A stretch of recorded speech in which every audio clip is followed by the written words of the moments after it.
After the Taliban swept in Kabul, residents are now desperate to flee Afghanistan's beleaguered capital. A mass exodus is underway in Kabul, where hundreds of people are fleeing the country. Amid the chaos, U.S. troops fired shots into the air at the Kabul airport today after the Taliban takeover of the country and the fall of Afghanistan's government.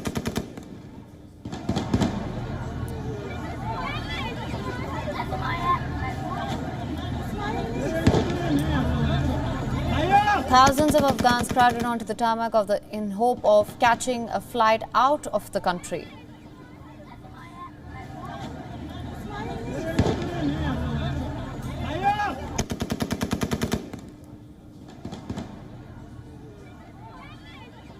Scores of Afghans crowded the Kabul International Airport. There were some scuffles among people unable to get a place as departures were stopped.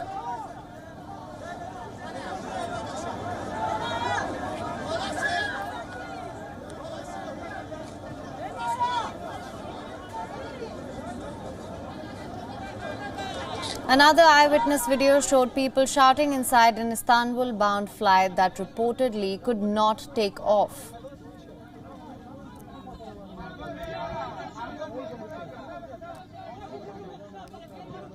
Urging Taliban to allow Afghans and other nationals to leave the country, more than 60 nations have issued a joint statement saying Afghans and international citizens who want to leave Afghanistan must be allowed to depart. The U.S. State Department added that airports and border crossings must remain open.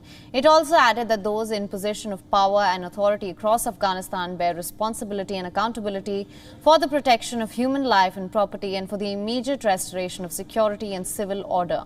The Afghan people deserve to live in safety, security and dignity. This joint statement has been signed by countries including Australia, Canada, France, Germany, Italy, Japan, Republic of Korea, Qatar and United Kingdom. The U.S. Embassy in Kabul suspended operations and warned Americans to shelter in place and to not try to get to the airport. According to a State Department official, almost all U.S. Embassy personnel have been relocated to a facility at the Hamid Karzai International Airport. United States has also secured Kabul's international airport to enable the safe departure of thousands by civilian and military flights. Now, several hundred employees of the U.S. Embassy in Kabul have already been evacuated from Afghanistan. Accelerating evacuation efforts, the United States has sent 6,000 troops at the airport to fly out embassy personnel as well as Afghan interpreters. Also part of the departure plan are thousands of Afghans eligible for U.S. special immigrant visas. U.S. Secretary of State Antony Blinken has yet again played down America's hasty exit as he still calls it a successful mission. Let's take a step back. This is manifestly not Saigon. We're working to make sure that our personnel are safe and secure. We're relocating the men and women of our embassy to a location at the airport. It's why the president sent in a number of forces to make sure that as we continue to draw down our diplomatic presence, we do it in a safe and orderly fashion. We are being joined by Colonel Lawrence Sellon, retired U.S. Army Colonel. Sir, thank you so much for joining us. We've heard the comments from President Ghani saying he left the country to avoid bloodshed. We've also heard the Secretary Antony Blinken reiterate that the United States mission was in fact a success. Now, we know that's far away from the reality of the situation on ground. How do you assess both these statements?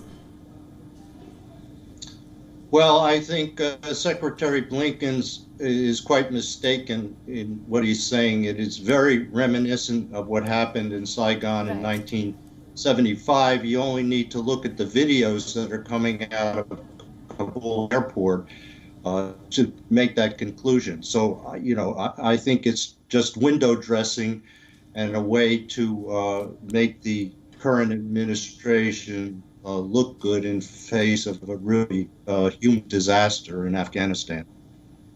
Right. Now, sir, the United States has sent 6,000 troops to the airport to fly out embassy personnel. We also spoke to Lieutenant Stephen Rogers a little while ago. He echoes your statement that the United States has done everything backwards and that this is a repeat of what happened in Saigon. Now, what do you make of this situation? Well,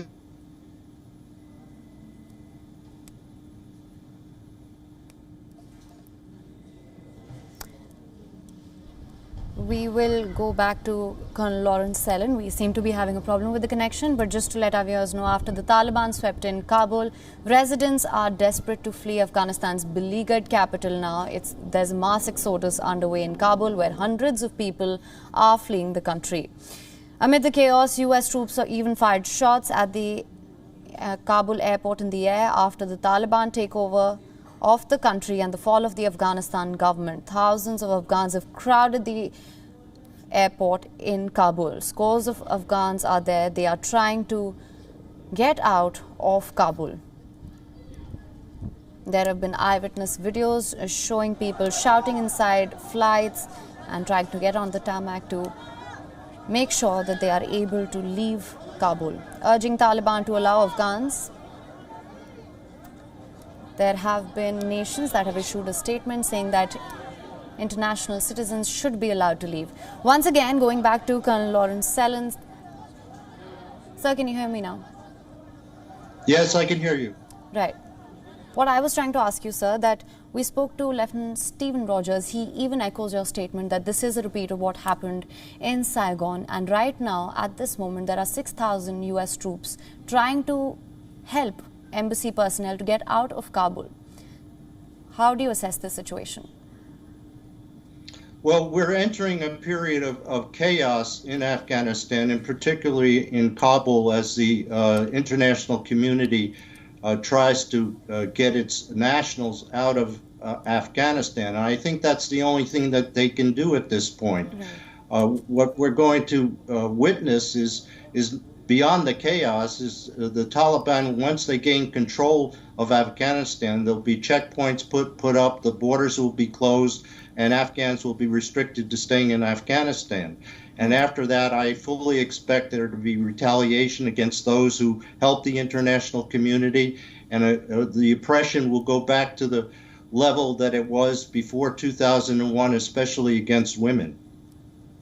Absolutely, sir. And the UNSC will also meet today to discuss the situation. How do you see this playing out going forward? The Taliban say that they want to open communication channels globally. Well, yeah, I fully expect the Taliban would want to do that. And I think the international community should be very careful about any help that they give to the Taliban at this point, especially given what I just said about the expected oppression of the people of Afghanistan, in particular women. So any help that the international community would be giving would just be giving money to sustain the Taliban, and also giving money essentially to Pakistan, China, and Iran, who have fully backed the Taliban. Right.